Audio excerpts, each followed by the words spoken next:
Sword and Shield were the first Pokemon games to introduce DLC, and since the announcement of Scarlet and Violet's DLC not long ago, it does seem like the downloadable content trend is definitely here to stay. So whether we like it or not, this is likely what we can expect for at least a few generations to come. But with all that being said, is DLC good for Pokemon games?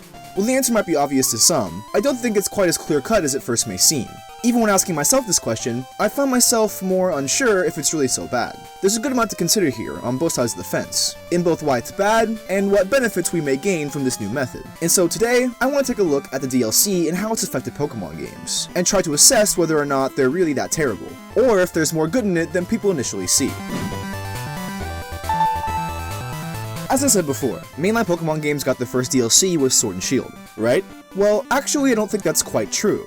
Now yes, the Isle of Armor and the Crown Tundra were technically the first official DLC, but how would you define DLC? Maybe as downloadable content? Perhaps added to your game file? Well, if that's the case, then I believe that all events, event items, and event Pokemon would also count as DLC. I mean, whether it's GBA, DS, 3DS, or even Switch games, all events have been given to us as separate content that is downloadable into our game files. And by that standard, even Pokemon Crystal, all the way back in 2001, had DLC. I know it's strange to think about, but it's actually pretty cool. Long before the DS and their internet downloadable content, DLC events were actually a thing. Accessible through the mobile Game Boy adapter, with this device, Japanese Pokemon players were able to access DLC updates through the cellular data. In addition, some online features include trading, monthly news, minigames, and yes, events. In fact, one of these events was the GS Ball, or Celebi event, which has an interesting history, as the event was put back onto the Virtual Console release of Pokemon Crystal on the 3DS. So at least in my opinion, DLC is nothing new for Pokemon games. It has been around for the vast majority of the series' lifetime. I mean, even Red and Blue technically had limited distribution event Pokemon. These were not downloadable through the internet, but it was still data being added to their game files. Nevertheless, it's quite clear that the type of DLC has definitely been changed. Where before, events were small bits of content that didn't have any effect on the base game, this new Sword and Shield style of DLC is much different, and not only can have a big effect on a normal playthrough, but is substantially more content than the Mythic Pokemon of old. Older events were typically done through a basic routine. First you get an item from an NPC, usually at the Pokemart, then this item will, in some way, allow you to have an encounter with a rare Pokemon. And this isn't just any encounter either, but one that is set up in a way that really immerses the player, fitting the Pokemon into the overworld in a way that plays into the lore or backstory of these mythic Pokemon, which is of course an effective way to make mythic Pokemon feel, well, mythic. Event Pokemon these days are usually pretty boring. They're typically not even mythicals or rare Pokemon, but will have something special, like a move or ability, or if we're lucky, a new form. And even more recently, they've been having specific Terra types for the events. But even the mythical Pokemon just kind of get thrown in now. You don't even pick it up, just check a menu option, and most of the time, you're done. So sure, in terms of mythic and event Pokemon, we lost something quite unique and interesting. But I think the trade-off isn't as bad if you consider the DLC packs as the thing we get in return for losing the cooler DLC event encounters. Even though the packs are going to cost you at least $30, and the event encounters were free, as long as you got there in time, the Sword and Shield type style is substantially more content than the events of old. When you think about it, that could be the exact reason why the style for event Pokemon changed the way it did. The Pokemon given out as events aren't as mythic or cool as they used to be, and I think that's because the mythic and cool Pokemon that are usually saved for events are instead being saved for DLC. Now some may say that they shouldn't hold Pokemon for the DLC, and while I agree, they still held Pokemon for the older events as well, so not too much is changing. With this in mind, however, it still does suck that it's being locked behind a paywall. While it is more interesting and more in-depth content than the old events, it still kinda sucks for players who always made sure to get the events in time. While the paywall is a pretty sore point of discussion, in my opinion, this method does have some benefits. For example, it's more accessible.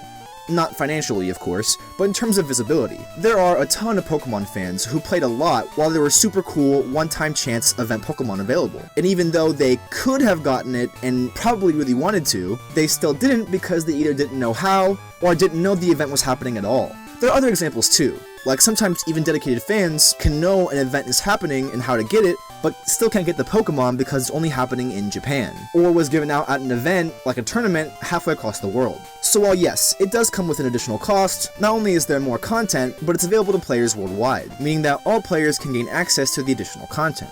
Unlike before. As long as they have the game, they don't have to miss out on the Darkrai's or Cresselias of the current gen. And while I think it's easy to say that all Pokemon should be available, and I agree, I don't think the developers are really making those decisions anymore.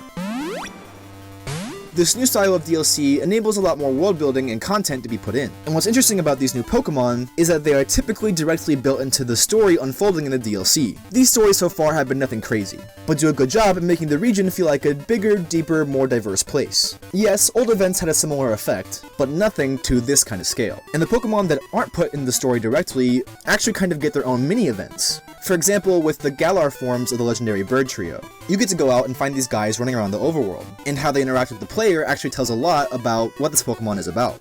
Even where you find each one of these guys in the overworld could tell you a lot about Pokemon. Their habits, biology, even personality shines through. And it's an excellent example of Game Freak using the 3D environment correctly to make the Pokemon feel more interesting and alive. Alright, so the new DLC style brings more content and more general, broad world building, and can still include some more intimate moments with the mythical legendary Pokemon. And even though we have addressed it already, there's still an elephant in the room. The price tag.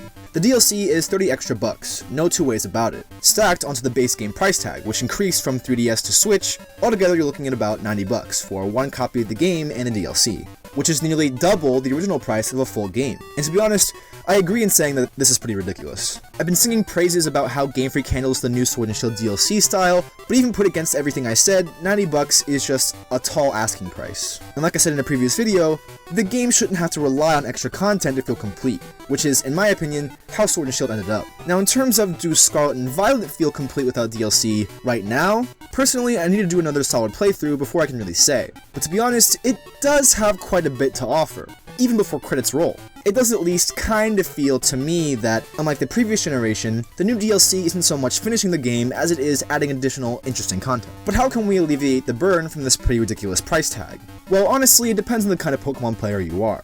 For example, if you're someone who waited, skipping the dual release and going straight for the third definitive installment, then yeah, sorry to say that this change just kinda sucks. If you want to experience the whole game, then you're gonna be paying more, no matter what. But if you're someone like me who got one of the originals and the definitive version when they came out, then you're actually not spending more at all. You're spending the exact same amount in a different way. So in terms of money spent per generation, it's actually the same. And I believe that's the case for the average fan. But if you're someone who bought both copies and the definitive version, then yeah, you're gonna be spending more money here. Because now you're getting 2 copies and 2 DLC. So it does make it more difficult for some players. But I think it's true when I say only some, because I believe that the average fan is only buying 1 copy and 1 DLC. Or if they're youngins, then their parents are probably just buying 1 copy and 1 DLC. Just like how I'm sure some of our parents might have gotten us Diamond and Platinum, but not all 3. Why not just make a 3rd version?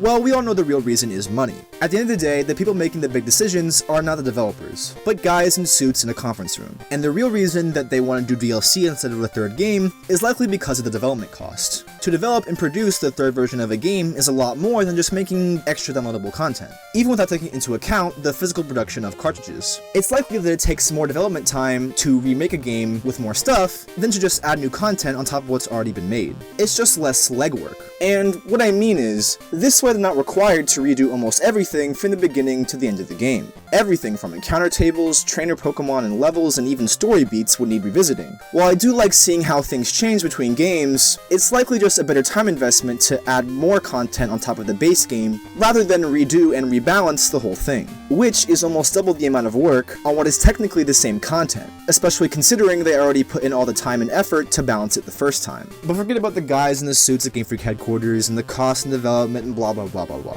What good does it do for us, the players? Especially the dedicated fans that want to experience all of the content for a generation. Well, for the players, the thing I always think about is my save file. I know most Pokemon players aren't weirdly attached to each of their save files like I am, but I like to really get immersed in my world. Each Pokemon on my team I chose with care. And as a team, we've been through a lot together, forming bonds and memories along the entire journey. It's nice to be able to carry my team forward into the new content with me, instead of being required to start a whole new squad. I understand that some people may have liked starting fresh, but if you really want to start anew, you can always transfer the Pokemon you want to keep off the save file, either to another game or even Pokemon Bank, then restart and send them back over. Then there's the accessibility, like I said before. I know having a price attached to a Pokemon isn't exactly accessible, but let's be honest, most of us that have mythical Pokemon on our Platinum copy didn't get them by making it to the event in time. And for older fans who grew up with the series, $30 of substantial content instantly is a lot more accessible than 5 minutes of free content we either didn't know was happening, or we did know was happening, but couldn't get our moms to take us.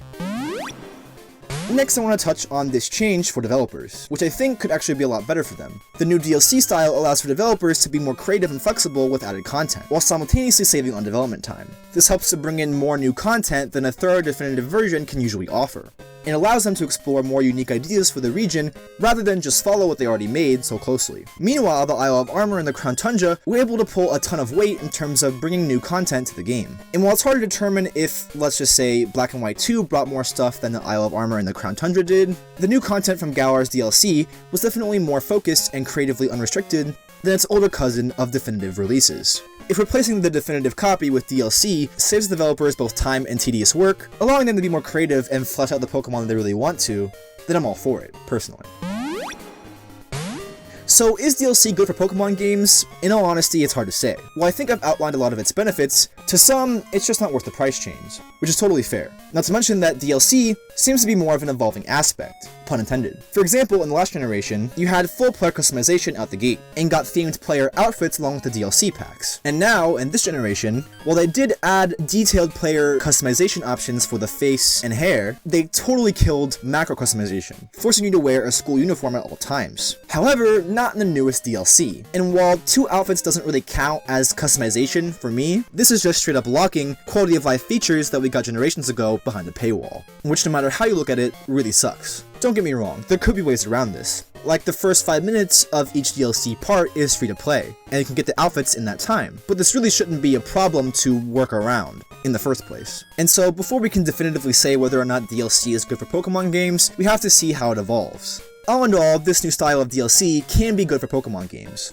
But just like the DLC event Pokemon of old, this new format has its weaknesses and limitations too. After the server selling the DLC goes down, there'll be no way to access the content if someone is trying to play it in the future. Just like the recent closure of the 3DS and Wii U eShops. Scarlet and Violet and Sword and Shield will someday have massive amounts of content that won't be officially available, and definitely won't be conveniently accessible. And while I'm sure in 10 years that custom firmware will be just as popular as the 3DS, they still end up in the same boat as Darkrai and the rest. And God forbid they end up in the same boat as the Gen 3 events. DLC is good for Pokemon games as it helps them transition into a more digital age, and DLC is bad for Pokemon games because of, well, everything that comes along with that. These problems have always been present, but now they're just changing in form and size. Thanks for watching, guys. I'll see y'all next time. Peace.